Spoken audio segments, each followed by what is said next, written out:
What's up, War Report family? It is your boy C Dub. That is the final. Auburn falls to Georgia 27-20. Let's get ready to talk about it in the post game.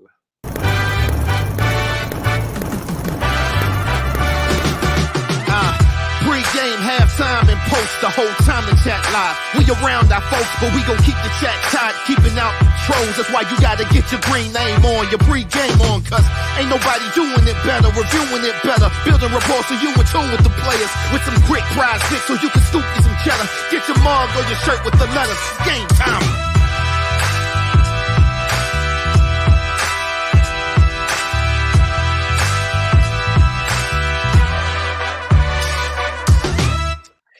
As always, we want to show love to Prize Picks. Guys, please head over there throughout your college Saturday and throughout the week as well.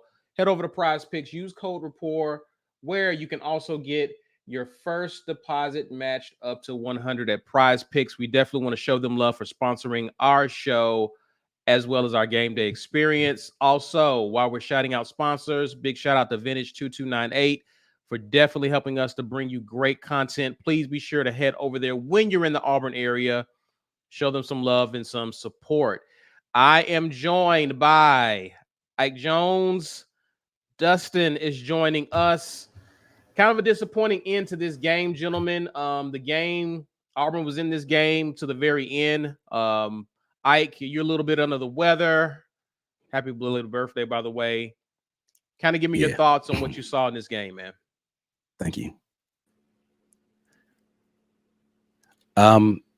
Overall, I think it was a curious game. Well, first and foremost, let me not even get into all of that. Shout out to the young men on the Auburn Tigers team for fighting hard for 4 quarters, making this a game into the 4th quarter. I saw a lot of heart out there. I saw a lot of passion from a lot of players, doing a lot of stuff that needed to happen for us to be able to get the win. Just came up short. So shout out to them first and foremost. For about 3 quarters, I think the defense played well. I am still a little confused about what our game plan is for. I mean, though Thorne had the 1 long run, I'm still a little confused about how we intend to use him. But shout out to him. I actually think Peyton Thorne played a decent game today. It was decent. Like there were a few things that I go back and I say, oh man, that's terrible right there from Peyton Thorne. So this is a better game from him. But we still have a lot of work to do in a lot of different places, particularly in how we pick up blitzes. Like the blitz pickups and what we're going to do off blitzes is just not looking like we covered that very well. But yeah, man, I don't know how you leave Brock Bowers wide open. Consistently. Yeah. Outside of that, that's it. Yeah. B, thoughts, man? We need a quarterback. Somebody else to play quarterback. We need somebody else to play quarterback. We also need somebody else to play quarterback. That's just a thought that I had with my first thought, which was that we need somebody else to play quarterback. So they don't trust Thorne to throw, really. They didn't really let him throw until he absolutely had to. Like 1 or 2 plays, like maybe kind of sort of, but whether it's the wide receivers or the quarterback, if wide receivers were the problem, then a different quarterback would look just as bad throwing. So the idea that Holden Geriner could make a difference, have 2 weeks, I don't know exactly what the bulk of the problem is, because what I didn't see was Thorne looking nervous. I saw very, very few attempts downfield, which is why I say they don't really trust him. Now, Danielson said something about his meetings with the coach and said, well, they simplified some stuff. They took out some of the options where the wide receiver had to read the defense and make the correct route, because obviously you don't have to wait to see what your wide receiver is going to do, because if you don't trust your wide receiver to read the defense the same way as you do, then he just has one route to run. He doesn't have an option, and he's just going to go there. So that should make it easier to anticipate what he's going to do, because you know what he's going to do. He's not going to react to the defense. He doesn't have to see what you see. They took some of the reading and the mental part of that quarterback wide receiver relationship out of the equation and figured it would help them. How many yards do we throw for this game? 88. You put the offense on easy mode, and we threw for 88 yards.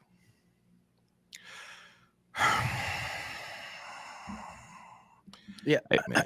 listen, I don't really think that this is a post game we can come in here and be too hard on Peyton Thorne about. Like, I don't think Peyton Thorne played bad in this game. Now, he's No. not a world beater quarterback at all. I think he played decently in this game, though. And it's frustrating. It's frustrating because it does show a lack of confidence in our play caller, in our ability to throw forward passes. But I think some of that is we didn't feel like we could protect well because we didn't do that early in the game very well when they wanted to drop back and pass. I think some of that is on the receipt. Like, man, the outside receivers for this team didn't have a good game today.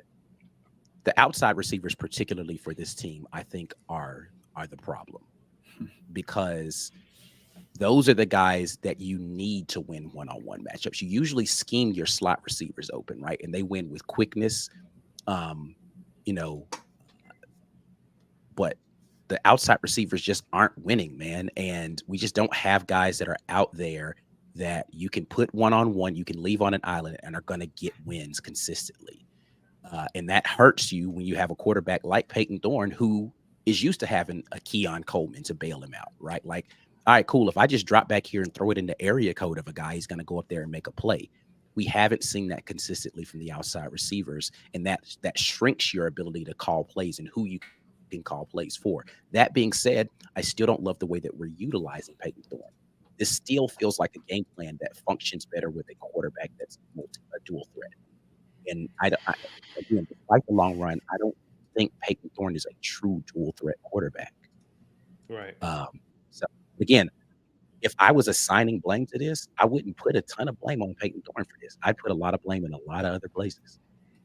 To be clear, I'm not blaming Thorne for this performance. The limitations of his game and what they don't trust him to do, and to your point, it might be outside receivers. If you've got a quarterback that can run and is as physical running as Robbie Ashford, but all you're going to do is all you're going to do is run the ball anyway, I've got to think that you stand a much better chance by committing to the run game and eventually letting something happen in the pass game. Like, it had to be less than 15 attempts this game, right? Less than 15 attempts. I'm guessing. I haven't looked at the final count. We were 11 of 20 total in passing. Robbie threw a pass too. Okay, so we're 11 of 20. Oh my God, that's bad. So under some sun, in some alternate universe, if you let your incredibly gifted running quarterback run the ball, and then you let him get some throws into, like the swing pass to Petit, perfect, right in stride. He was Petit flaring out left. He caught it. He threw it right in front of him. But Petit didn't have to break rhythm. He didn't have to alter his angle, and he went up the sideline and got like 6 or 7 yards on that run. That's exactly what you need him to do. It was quick, decisive. They knew where it was going. You're telling me he can't do that while executing a run game, which is all you wanted to execute with Thorne anyway? If you don't trust the wide receivers, then don't put a guy in who's not as good running the ball as the other guy. And if you don't trust the wide receivers anyway, I'm not saying all my words, but I feel like y'all understand me. Do y'all understand me? Am I making any sense? Now I'm on game plan, and maybe it was choice. Maybe it was the choice of short week, got to prep. We can't flip this entire thing on its head yet, so let's do what we can with this. That may have been what we were looking at. If you're gonna run the ball all day, I feel like we've got a guy who can do that better. That's all I'm saying. Dustin, you chime in here. Your initial thoughts. Yeah, as far as the receivers go, I mean, it's just there's a reason why we're after all the guys we're after in recruiting, right? Like the Bryce Canes and Perry Thompson and Malcolm Simmons, and they got to get here. We're just not winning the matchups on the outside, and it's like Ike was saying, it's hard to put it on Peyton Thorne. It looks to me like it's just the whole passing game in general. Like, it's not only do they not trust Peyton or do they not trust Robbie, they just don't trust to pass the ball, period. Right. The receivers aren't going to make the right decision, whatever the case may be. Rivaldo made the nice catch there at the very end up the middle. But other than that, I feel like we didn't make any of the 50-50 balls. Rivaldo had the one down there near the goal line that he could have reeled in. You got to go up and make those plays, man. Like Thorne put the ball there for you to catch it, and they didn't go up and make it. And what I say on the halftime, there's going to be a couple opportunities to make plays here. Cam Riley had an opportunity to make the interception. There was a couple, like I just said, there was a couple opportunities for guys to make those 50-50 balls. To Malcolm Johnson, he didn't make it. So the plays were there. You didn't make it. I'm not a moral victory guy. I'm not trying to sunshine pump. But I said before the game, I wanted this to be like the LSU 2013. Now, there's still a lot of things here. I agree with your point, B. Will. I mean, like, if you're going to run this offense, why not be the more dynamic guy? But I'll also look at it and say, you ran the ball better than anybody has in a long time on Georgia. Did you find something with that we can build on? Because, again, if we play like we did today versus a lot of these teams on the back half of our schedule, we'll win the game.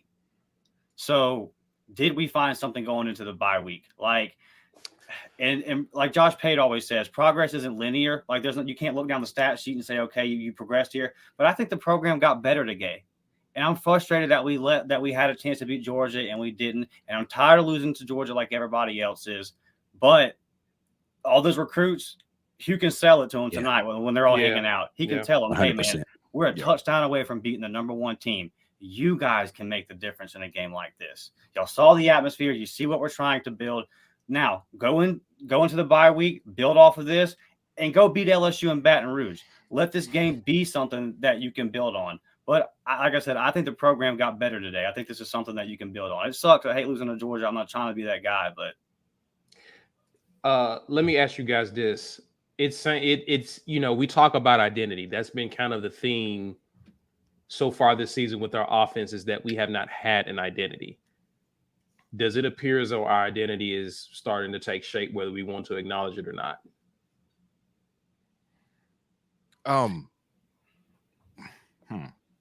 Our identity is what we can do well.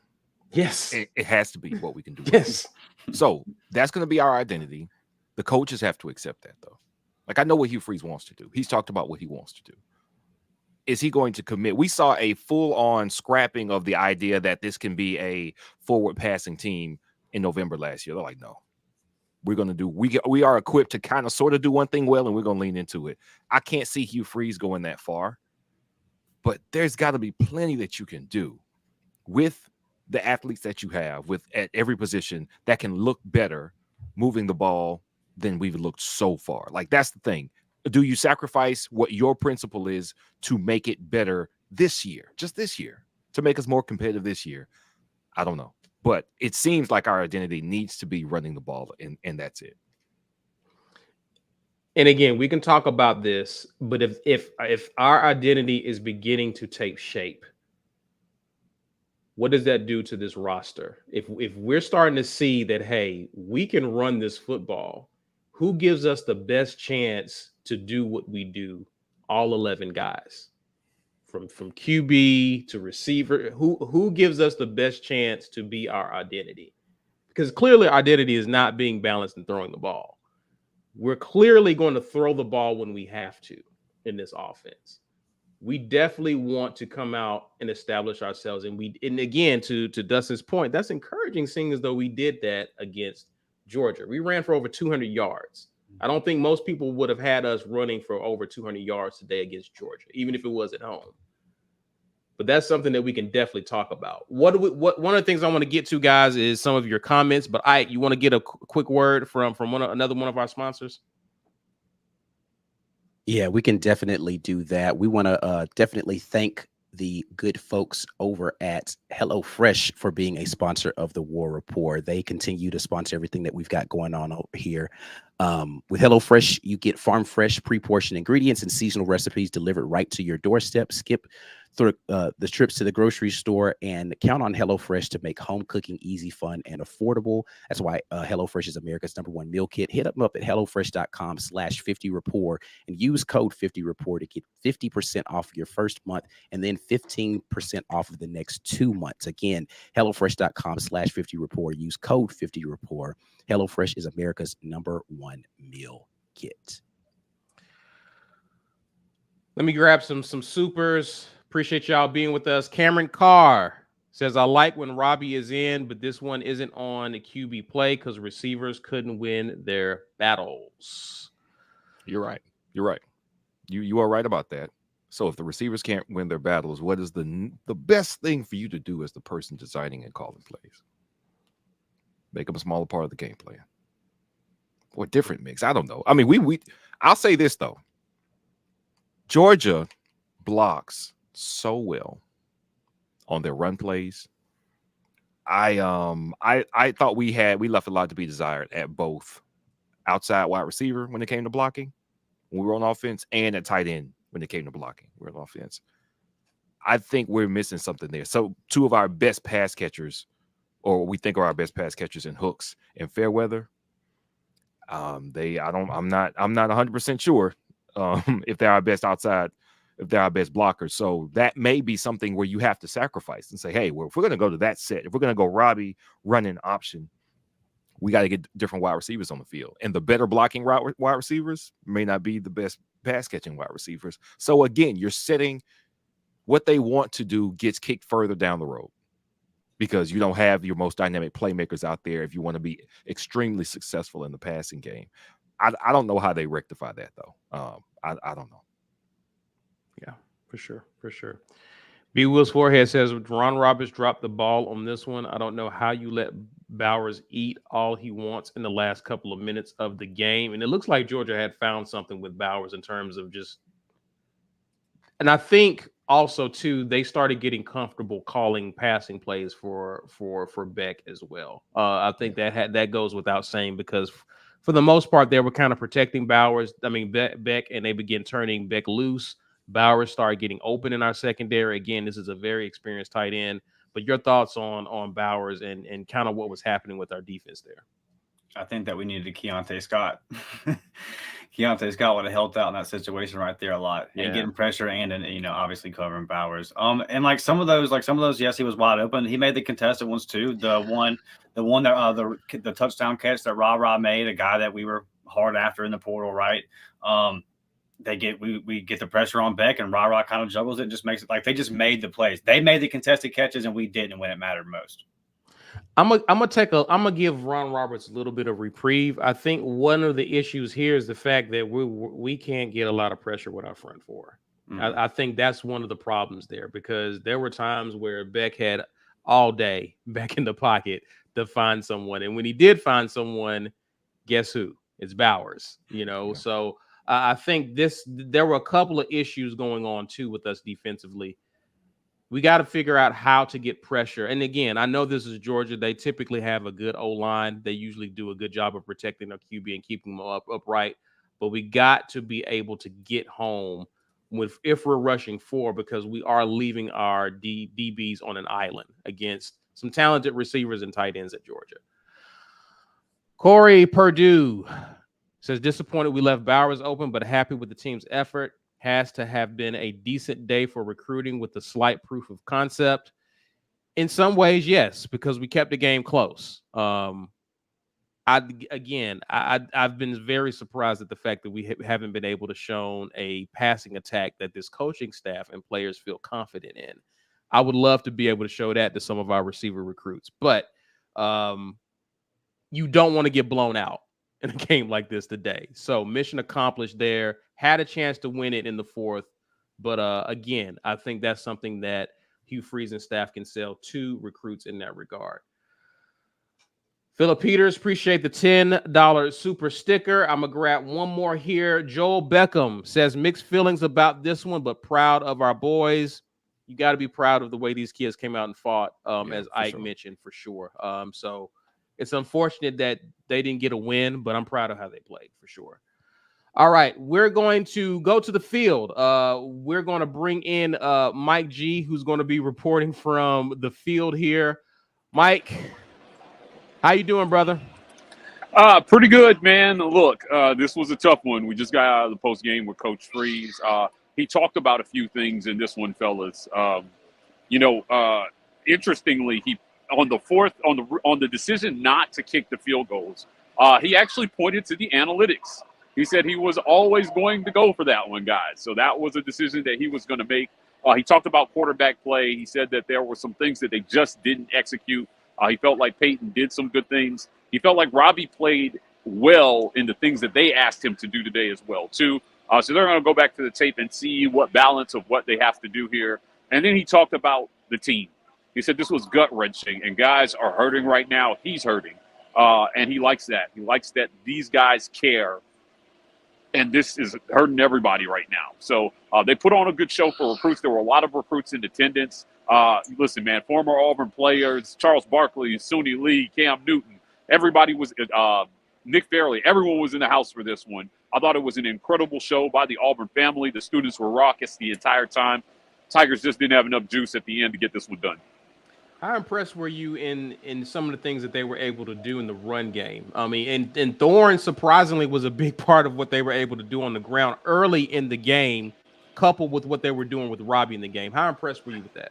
Yeah, I'm not sure it was about any specific player. Georgia couldn't stop the run at all. Like, I mean, that wasn't on my 2023 bingo card, guys. Like, Auburn just dominating on the ground without being able to throw the ball, really. I mean, I thought that it was going to be very difficult for them to run the ball if they were one-dimensional. They were absolutely one-dimensional in this one, and they were still able to move the ball. The problem is that at the end of the game, they were going to need to complete forward passes to win this one, and they couldn't. And that's the problem with not throwing any passes the whole game. And then in a close one, you need to drive down the field throwing the ball to win it. I've got the stat sheet here. I mean, Auburn only 88 yards through the air, less than 100 yards through the air. That's crazy. I think they're going to have to go back to the drawing board and find out what they did there. 219 yards on the ground for a total of 307 yards of offense. Look, they held Georgia to 420 yards in this one, but they didn't move the ball. I mean, Georgia didn't move the ball particularly well until the second half when they had to. Carson Beck threw the ball in the spots that he's been throwing the ball all season, right? He's been accurate in the middle of the field, and I mean, they just kind of executed what they did. I didn't think he did anything amazing. He was just solid enough, and then his playmakers made plays for him when it was time. Brock Bowers was an absolute machine at the end of the game. Auburn had no answer for him, and they leaned on their guys that they needed to win the game. Auburn was unable to do that, and that's why the score was 27-20. How concerned are we with our defense? Those guys started dropping like flies in the second half with injuries. It was good to see Harris get back in there, but Simpson went down. Few guys getting banged up. What's the word on that? I don't know if people asked him about injuries. Yeah, we didn't address injuries in this one. I think that he'll go back and assess, and we'll revisit that on Monday in that presser. But look, at the end of the day, this was a championship defense that they put on the field today. Those guys played great. They turned Georgia over. Right. Remember, in Auburn wins if I forgot what 2 of the 3 things I said was score at least 24 points and force 3 turnovers. And damn, man, they went out there and tried their hardest, dude. They were turning the ball over. I mean, they were going to review. It was nuts. This defense went crazy. I think they played the best game they could have played against the #1 team in the nation. Look, they may have started slow offensively, guys, but let's be clear. They've got a lot of talent on that Georgia offense. It's a ton of talent over there. They didn't play like world beaters today, but this defense certainly, I think, limited them in a lot of things. And when you go back and look at most of their production, it came at the end of the game when they absolutely just had to push the ball down the field to score. Yeah, for sure. Mike, any other thoughts about this game, man? I mean, you mentioned turnovers. You mentioned this defense, the running game. What were some other things that stood out to you, man? Look, man, at the end of the day, Auburn has to find playmakers. That's what this boils down to. Who are your guys, man? They tried to force the ball to Jay Fair, but they didn't execute very well. When you throw the ball to your playmakers, good things happen. Think about the pass that Thorne threw down the field. You know, the only way you were going to stop Jay on that particular throw was to interfere or hold him, and that's what they did, and it was a huge play for Auburn. I feel like they faltered here because they did not force the ball to their playmakers in the passing game enough. They didn't get Fairweather involved in the game plan until it was already well into it. You didn't establish anything through the air, and then when you were in obvious passing downs, it gets harder. That was the problem. I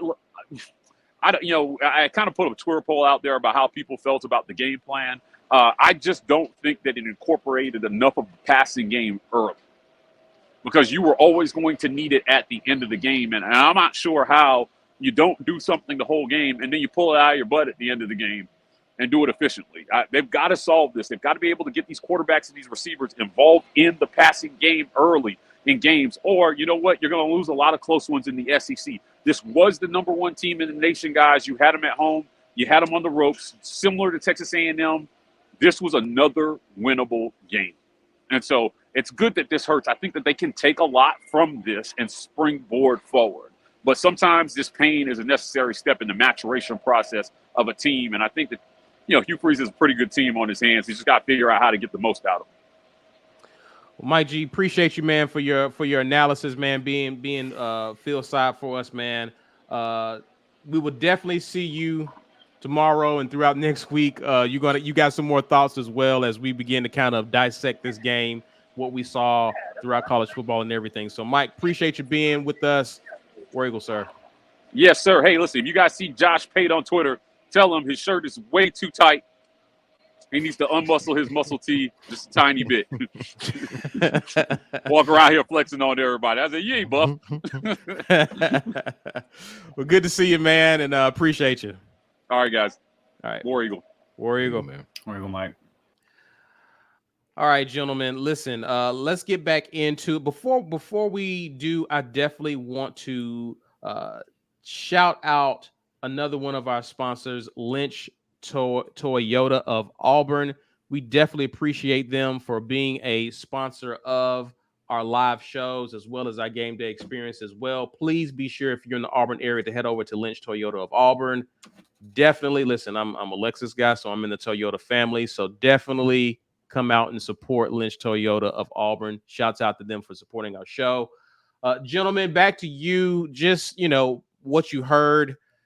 Identifying playmakers was one of the things Mike G talked about. And it seems like we have identified some early on, at least from the people who Hugh Freeze have named in terms of Jay Fair. But I think that ugly thing about execution, again,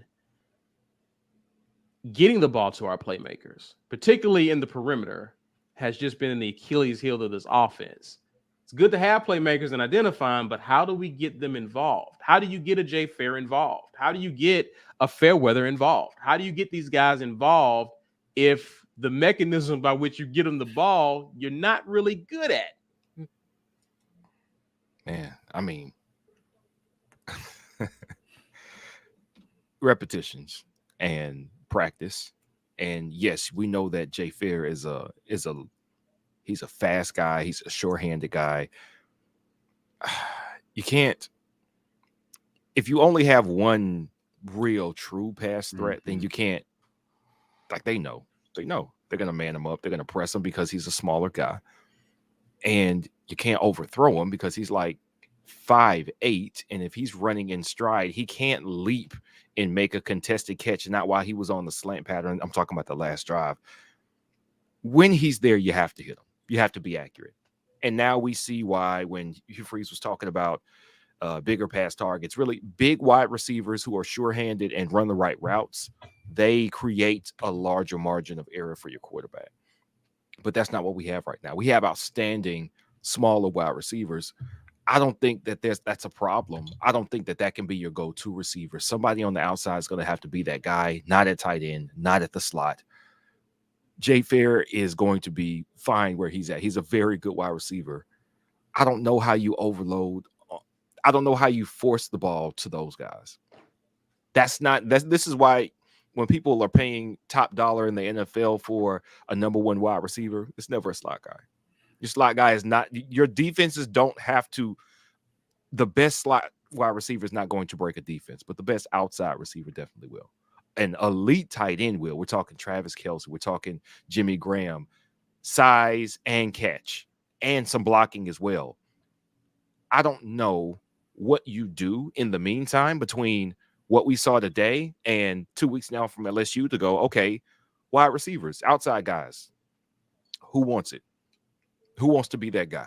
Who's going to see this pattern and run it correctly? Who's going to block their man like hell when we're running the ball? who's going to go up and make this catch and actually put your hands on it and keep your hands on it? Do we have those guys? Yes or no?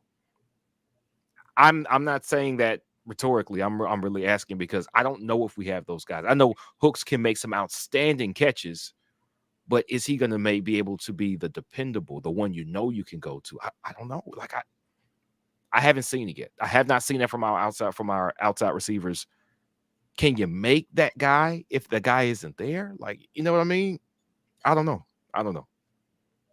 Dustin? Yeah, I just don't think we have the guys when it comes to the outside receivers. You try if you do what you do in the portal, you try to bring in guys from North Texas, from Jackson State. It is what it is, man. They did the best that they could. It's just you're gonna have to do you're just gonna have to survive this year. You know, I know. Like if we go back to, I know it sucks in the moment after losing to Georgia, but if you go back to the beginning of the season and ask yourself, like, did you expect to beat Georgia? You would have said no. So it is what it is, man. Like, I think there's a ton of things that you can tell these recruits tonight, like I said earlier, especially the wide receivers. Mm-hmm. Yeah. Like, all right, man, we lost by a touchdown. Clearly, you guys can make the difference in this kind of game. We just don't have the playmakers. And honestly, I don't know if our team is cultural-wise, like, ready to win these kind of games yet. It just, like, again, whether it be a receiver dropping the pass, fair weather not making the catch down there by the goal line, or whether it be Cam Riley dropping the interception, we're just not ready as a program yet. Yeah. So, yeah. Let's get into some more comments, guys. Doing stuff with Daddy says great defense, solid special teams. Freeze is going to get us there. Just need to recruit our way out of these pathetic little girls we have at receiver. Yeah, I'm not going there because I'm not calling them little girls, but they putting it on the line out there. Again, we're I think games like these are showing what Auburn has to do moving forward in terms of getting in talent, getting in guys who can do the things that they want to do. Oda Smith, appreciate the $10 super chat. He says Hunter wouldn't play another snap if he drops an open bubble that he'd still be running if he just had caught it. No one in the stadium wanted to cover Brock. We gifted Georgia this win. I mean, War Eagle always. War Eagle to you, Oda. There were some frustrating moments in this game for sure. But again, to Dustin's point, there were a lot of positives as well. So I know we it's frustrating. I mean, again, it's hard to you have to kind of go out your way to sometimes see the silver lining. But again, 27-20, I think a lot of people would have taken that over how I said Auburn has averaged 10 points the past 5 years against Georgia.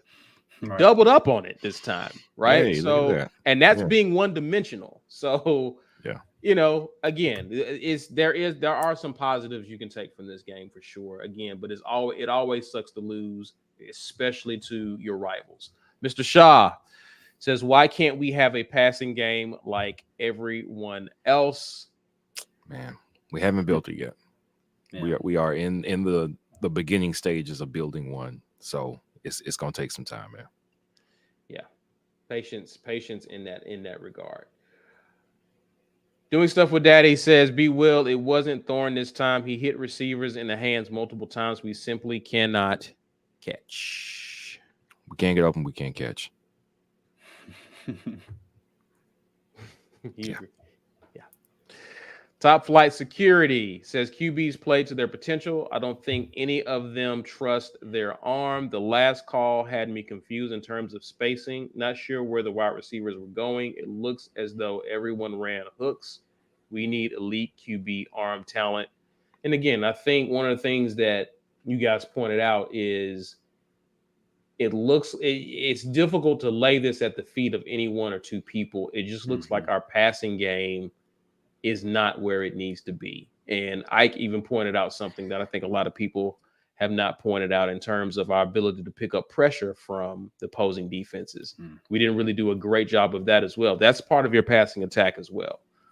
So there's a lot of things that have to get fixed with this offense, in my personal opinion.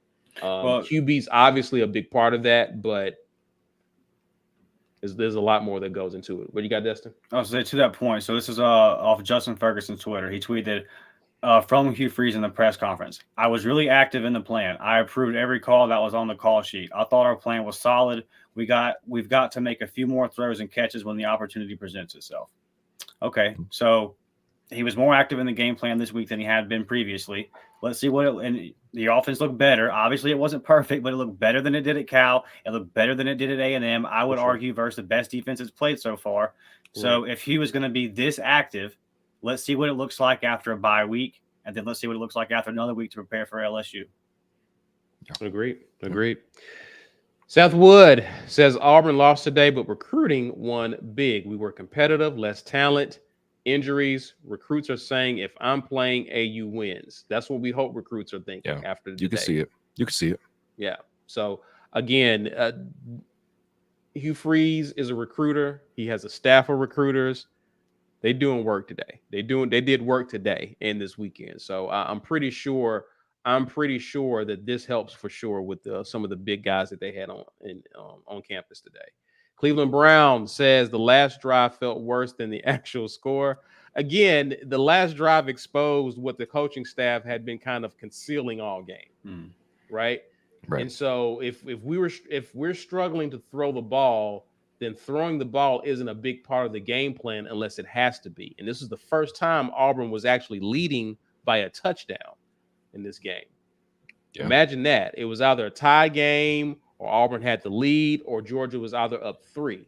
But for the most part, this game was in hand to where Auburn could still run the ball. But when you're under 4 minutes or so in the game and you're down by a touchdown and you have to drive the length of the field, now the very thing that you've been sort of skipping around and not having to do, now you got to do it and do it with efficiency. And that's where we got exposed. So that was the problem with Cleveland. It's just that we finally got put into a situation where our weakness came to the forefront. And this is clearly our weakness here. Stu Dies a lot. Says we are incredibly one-dimensional team, and we have to be because we don't have a QB that can throw or a wide receiver that can catch. Can't win like that. Yeah. You know what? The coaches are installing things all week, and they're giving these things guys that they think they can do. And I think it's important to remember that when we ask, why aren't we doing this? The coaches see it. They're looking at it all week. They're asking. They're repping plays in practice that they probably don't call in games because they have to believe that you can actually do it. So to a couple people's point here in the chat, no, the game plan I think was sound. I think it was safe because it has to be, because if you don't think that your quarterback can make a certain throw or your wide receiver can make a certain catch, what do? You don't ask him to do it. And it's why we had a chance in this game. But that means other things have to go very right, like the turnovers or like the almost turnover with the one that Riley had a chance to go into the ground. You have to have that. If I can't say, I really need you to throw for 200 yards this game because it gives us our best chance to win it, and you can't do it, then everything else around that passing game is going to have to be lights out. And unfortunately, we gave up a little today on defense that we didn't. I think it looks so much better on Georgia's end with the offense that they played late when they had to, because you've got a Brock Bowers. And that's not just to say, you've got a good passing tight end. You've got a great blocking, passing, route running tight end. Who's got one of those? Right. Like how many people? That's what a quarterback needs. And oddly enough, if you have one of those, then that makes your quarterback look a little better. And if you've got a quarterback that can get the ball anywhere, it makes your wide receivers play a little better. They play a little, I don't want to say harder because I don't want to intimate that ours are not playing as hard as they can. But, buddy, if you know that ball is going to get to you as soon as you run your route correctly every time, you're going to run that route like your life depends on it. And that's the difference between our offense right now and other people's offense. Beck could stand back there and stand in and make that throw because every time he did, his pass catchers rewarded him. They made the catch. They got the extra yards. We need that. I don't know if it's going to happen from the wide receivers first or if it's going to happen from the quarterback position first. Somebody has to exceed where they're playing at right now to pick everybody else's game up in that passing game, because I don't know how many we win like this if we can't even pretend that we can throw the ball less than 100 yards passing. Oof, I don't know, man. 5th straight SEC game. Yeah. Ouch. Adeets says should have been jamming Bowers off the line. Hope we showed well to all the recruits in attendance. So frustrating. Sure is going to continue. War Eagle. Hope they can come up with something in the bye week. Appreciate the super chat, Adeets, for sure. Oda Smith comes back and says everyone blaming Thorne. I guess everyone didn't see how many passes hit the wide receiver right in the hands and in the chest. Drops. They yeah. It could be spread around today. It wasn't entirely on Thorne. Something that's happened repeatedly is the wide receivers will need to make the play and they don't. And then like 2 plays later, Thorne will have to make the throw and he doesn't. It's like they're playing hot potato with who's going to make this play for us. Like I saw a couple where it was, I can't remember which drive it was on. I felt like, okay, well, here's the play to get us to get something through the air, to get us moving and get this first down. And who was it that dropped that pass? I don't know. It hit somebody in the hands. Fairweather had one in his hands that he dropped. But I mean, Malcolm, I don't really fault him for that. The defender just played a great pass. He waited till it was right in Malcolm's hands and swatted it out. Who's going to make the play? Like, that's it. Who's going to make that play first? We shouldn't be waiting on finally a great throw. What's going to happen? It's like you should just be able to know, hey, we're going to get open. We're going to make this throw and we're going to make this catch. It's like it seems to be what we're waiting on. Like, all right, we got to have a passing play. Is somebody going to do something good? And you don't know. You're just hoping. Like every time we step back to pass, you're hoping it goes right instead of knowing that our guys are equipped to get it done. And that's not a good way to feel. For sure. Jamal Pye comes back and says the wide receivers let us and Peyton down, but T should be RB1. The defense played great. The play calling sucked, like for real. Can we jam Bowers? He's too big and fast to let run free. DBs don't want to hit. And again, you made a great point there, Dustin, about Keontae Scott being out. Maybe we were feeling it today for that for that one. So I was thinking this, Jamal, because a lot of people are saying, "Oh, Jarquez has lost a step."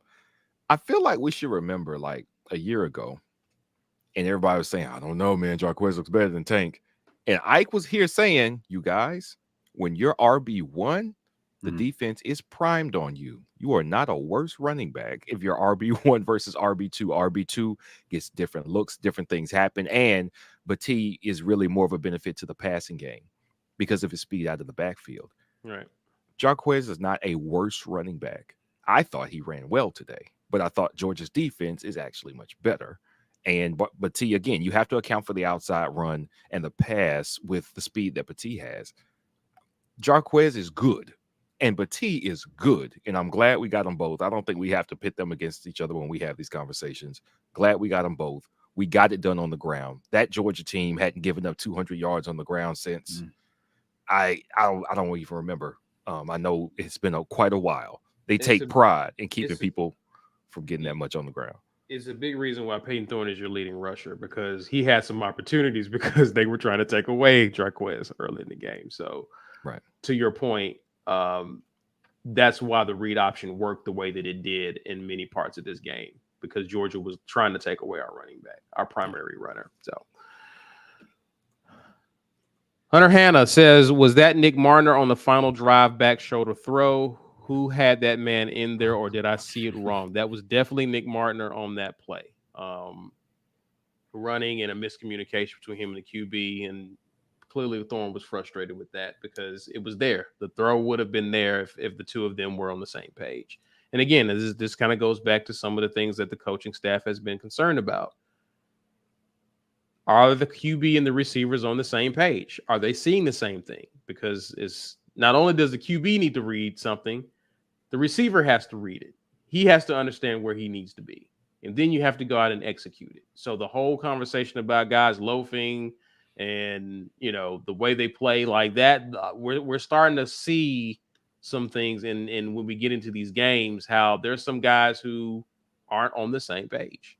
So that all factors into a passing attack that this coaching staff is trying to trying to hide. They're trying to mask the deficiencies there as best they can, knowing that at some point they do have to throw the ball. And to B's point, when you do it, what is going to happen? Yeah.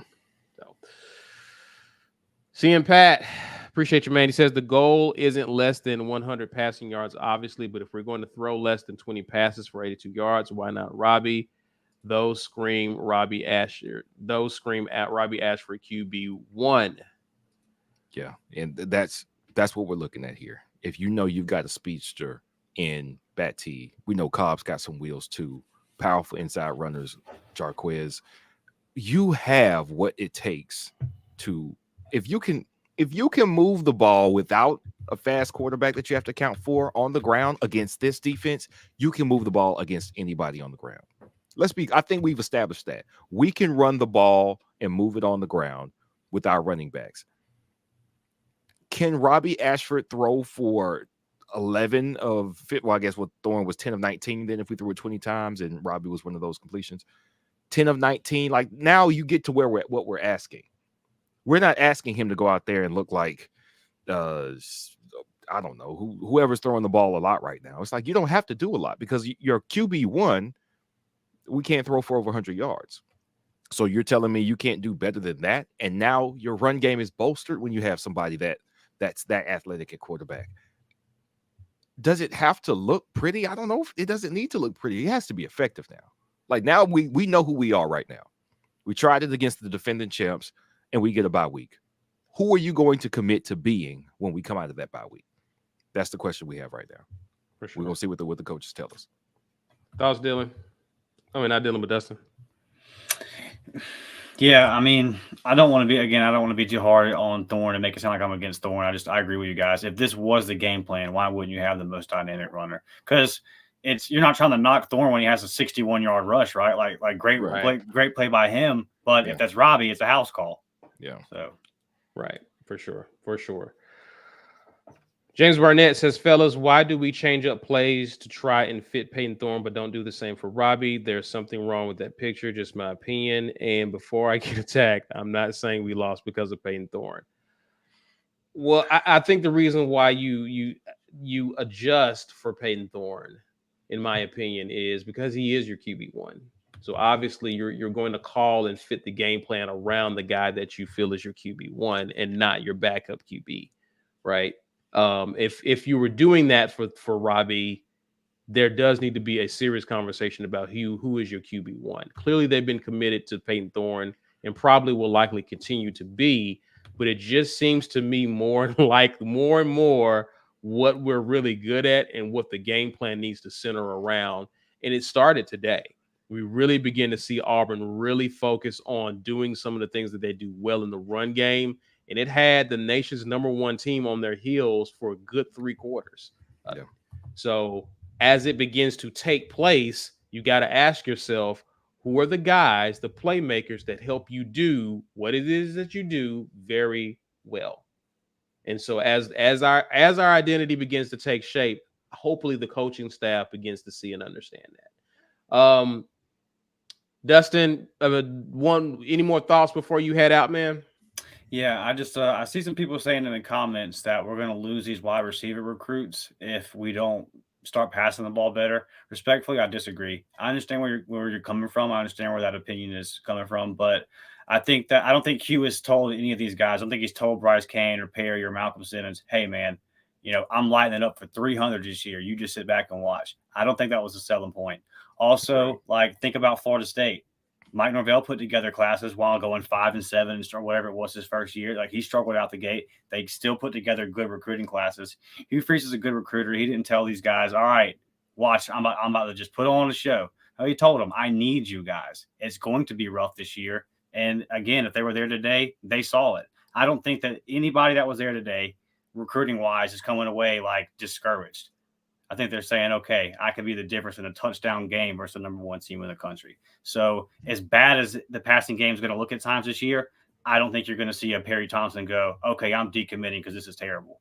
Because Perry already knows that a Peyton Thorne is not going to be the QB for the majority of his career anyway. At max, it would be 1 season of Perry's career at Auburn. So I don't think that that's something that we should really be worried about as a fan base. The guys that are committed to Auburn and that receiver core, Hugh sold them on what he did with DK Metcalf and those kind of guys. He said, watch what happens when I get my system rolling, not sit back and watch what I do this year. Right. For sure. And let's not forget, Hughes already got his quarterback in the next class. Right. Like, you're not selling them what they're seeing right now. I don't even believe that if Peyton Thorne could not play better than we're playing right now, he wouldn't be the quarterback next year. So that's not, they don't have to worry about next year. They have to come here, experience the environment, continue to have a relationship built and established with these other players that they're coming in with their coaches, and just get ready for the ride next year. And again, to your point, I was going to say that you have to have a Walker White already in the fold, who's actively recruiting, building a relationship with these guys. Yep. You're just showing, hey, we're fielding a competitive team this year. We would love to show you some things, but again, we're building something at Auburn. And really and truly, that's to your point, Dustin, that's been the message, that when guys come in, they're saying, hey, I want to be a part of building something special at Auburn. So they already know coming in, you're not joining a national championship contender. We're building a contender here at Auburn. So you're going to see evidence of the fact that, hey, there's something that needs to be built here. Yeah. But Dustin, we appreciate you, man. How can people check out your content? How can they find you, man? Yeah, you see me right there on Twitter at DMcShaw28, and go over to the Uptempo podcast on YouTube. Check us out, man. We'll be dropping our reaction show at 3 p.m. Central Time tomorrow. Yeah. Definitely head over to Uptempo and subscribe. Get their subscribers up for sure. Show them some love. They're part of the family. Appreciate you being with us, Dustin. Appreciate War you, Eagle, bro. Yes, sir. Appreciate you guys. War Damn Eagle. I'm gonna get to some of these others here. James Barnett comes back. Oh, I think he already said that one. Ant Robinson says, proud of the way the team played. Bowers is a special athlete. Beck did something that Thorne doesn't, and that's take a shot to complete passes. Yeah, we saw that chemistry between Bowers and Beck. We saw that trust for Bowers. I mean, I'm with some of y'all. I don't know if the answer is to press, because, oh man, if you put a linebacker on there that's got a good chance at attempting to throw him off of his route, if you got to commit a linebacker to Bowers, he could still get open anyway, because he's just body control. He's good at making those catches. But also, you take a linebacker away from the run, and now you got a good chance of them being able to go for 4, 5, 6 yards on any given run. But that's the benefit of having an outstanding athlete at tight end. That's the benefit. So we got to get more of them, and they had the outstanding pass catcher today, and it made a difference. Yeah, for sure. Torrey Moore, appreciate the super chat. He says, take away all of the wide receiver schollies and run wing T for the rest of the season. They're useless anyways. Kind of harsh. I understand you're frustrated, Torrey, but I'm hoping that this coaching staff can begin to figure some things out. I do think, as much as we're one-dimensional right now, we do have to have some semblance of a passing attack, right? Yeah. Because again, you're putting on film for future opponents what it is that you do well, and they're going to try to take even that away. Georgia just so happens to be the first up to see what we were doing, and it caught them off guard. We're going to have to be able to show people, hey, based off of what we're doing, we can throw the ball. We are a threat to throw the ball, even though that's not our strength. Yeah. So I'm hoping that this coaching staff begins to kind of figure out, hey, here's what we can do well in the passing game, even though we know what our bread and butter is. If they can find that as the season progresses, I think you begin to see this coaching staff begin to put something together. I think that's going to be the mark of an amazing coaching job as part of this offensive staff. You can run the ball, but what can you do with the talent that you have in the passing attack? Right. That remains to be seen.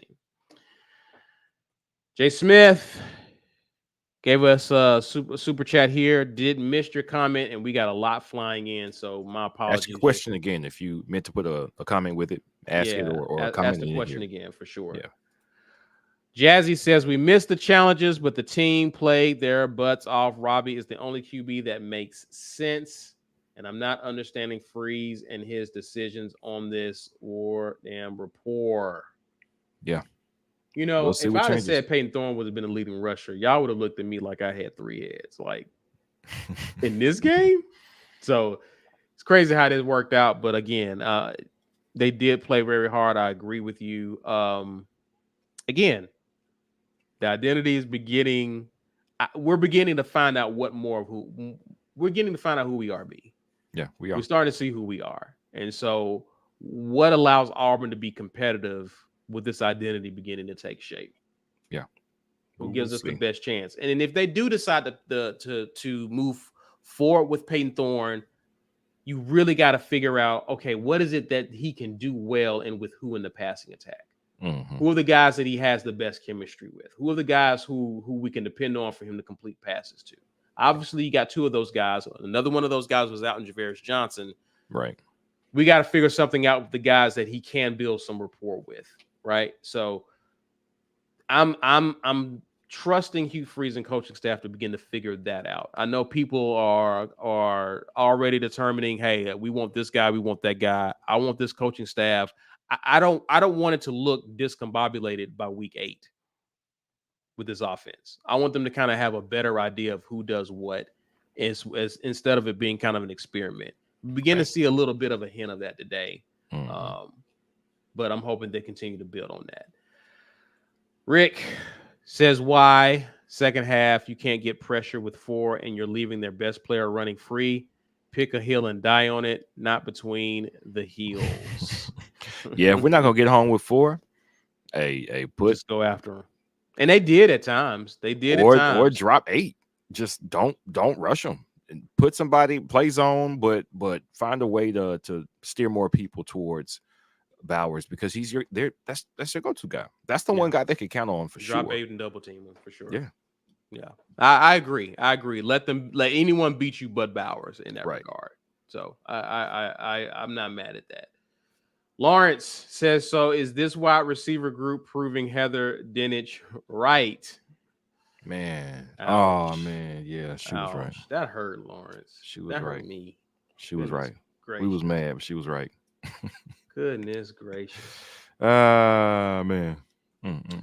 Joey Hagermaker, appreciate the super chat. He says, take the bye week and build a game plan around Holden and see what happens. It's a wash at this point anyhow. I don't know if I'm ready to say it's a wash. Not ready to say it's a wash because, again, QB play isn't the only issue in our passing offense, right? If it was clear what that was, that it was a certain player or a QB, that would make sense, right, B? You would think that there would be the coaching staff would have to make a decision, but yeah, there are other issues that are and they've been there this whole time. If we're going to be honest about it, because Hugh Freeze has been, because we have a head coach that is so honest when he's with the media. He's kind of lamented some of these things we're beginning to see. Yeah, with our entire offense. So yeah. I don't know if they get to Holden though. I don't know if they get to Holden. I don't know. I don't know what they really think of Robbie's ability to throw, if they trust him to throw. I see that they seem to trust Peyton Thorne less because they gave him less opportunities to throw it. So whether that is wide receiver specific or Peyton Thorne specific, they don't trust the passing game with him. How is that different with Holden would be my question. The biggest difference is that Holden can push it further down the field. He's got a stronger arm. And I think if you prepped him long enough, he would be a better passer, but somebody's still got to catch the ball. So what does Holden allow you to do that you can't do right now is the question. If it's going to be wide receivers in place and they're getting balls thrown the way, but they're dropping them, Holden doesn't make a difference. If it's Holden's going to make the right read and the right throw at times where Peyton Thorne isn't, then that's something you got to look at. But they don't know that yet because they haven't explored Holden as a true option yet. It's they don't yet. So we're going to see what they do coming out of the break. This is I thought that this game would be a true measure of what our coaches could do 1 week after a miserable performance at Texas A&M to put something together. I got to give them this. We were able to possess the ball and move the ball and really own the clock. We did that. Like, this is everything that you need. Time of possession for sure. We ended up even. Ended up pretty even. We were 30 minutes, 9 seconds, 29 minutes, 51 seconds for Georgia. Okay. When we had a couple of drives that went all the way down the field, got into the red zone. We couldn't even get into the red zone last week. We got into the red zone several times and scored touchdowns in the red zone. This coaching staff, I think, did a good job, but they're also very aware now that you might not be able to do everything I'm going to ask you to do. So let me stop asking.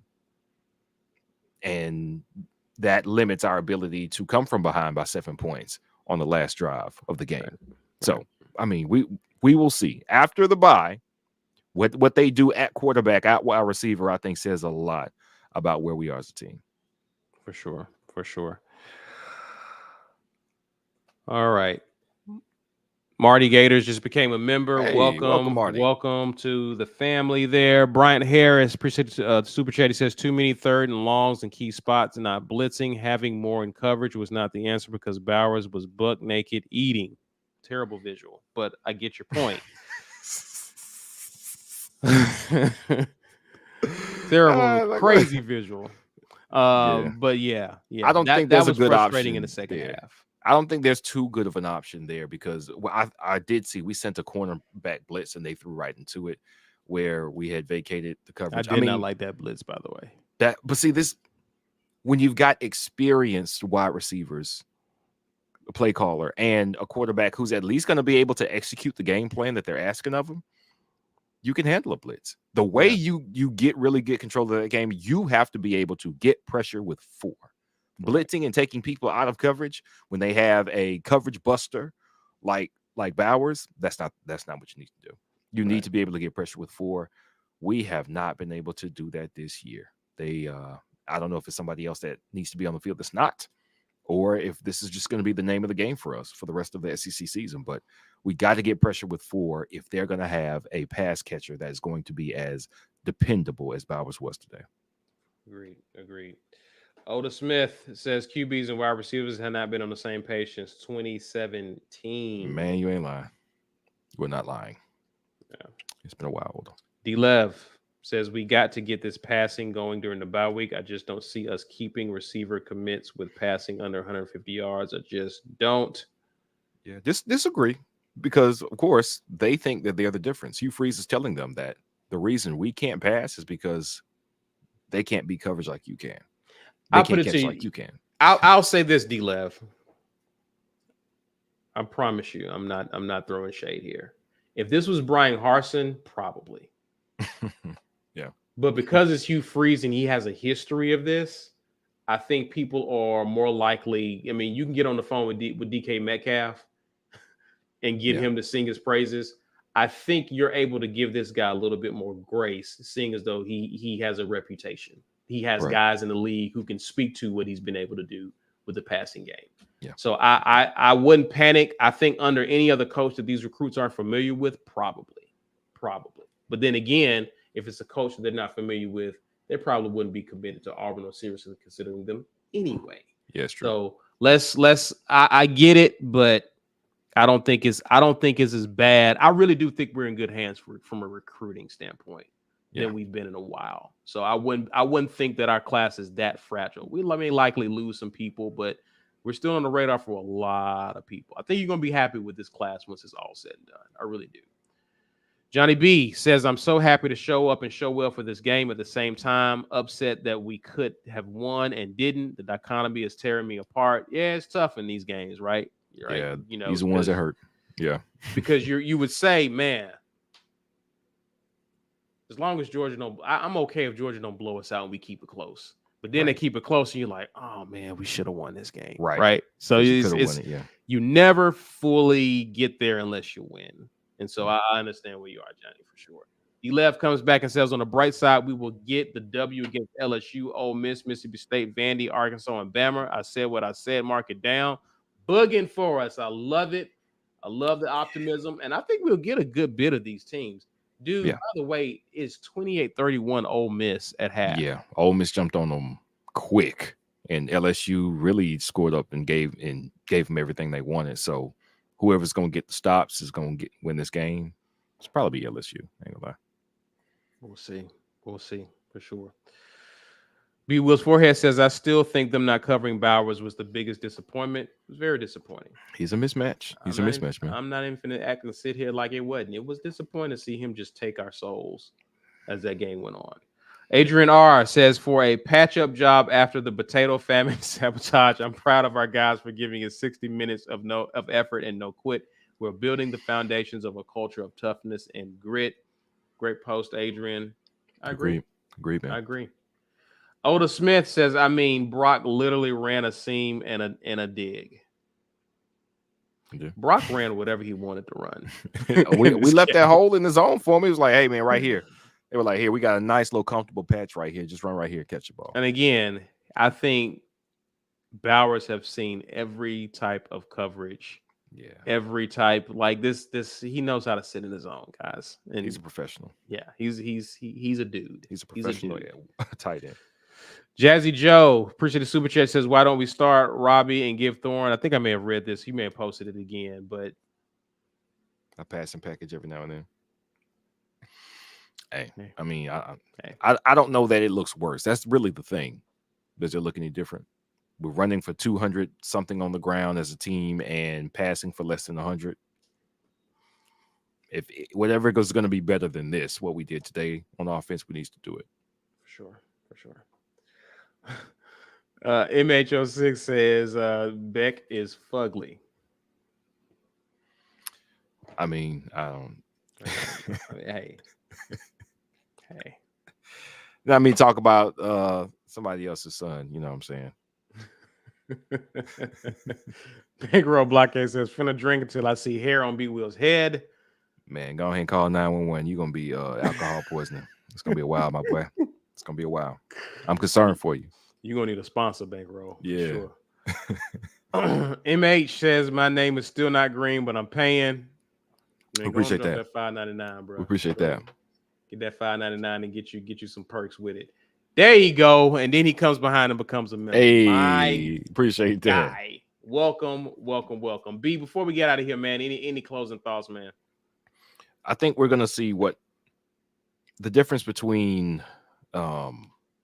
what the last couple of coaches and this coach will be what happens in the bye week, because they see that it's not working. I think we saw some real frustration from Hugh Freeze on that sideline today.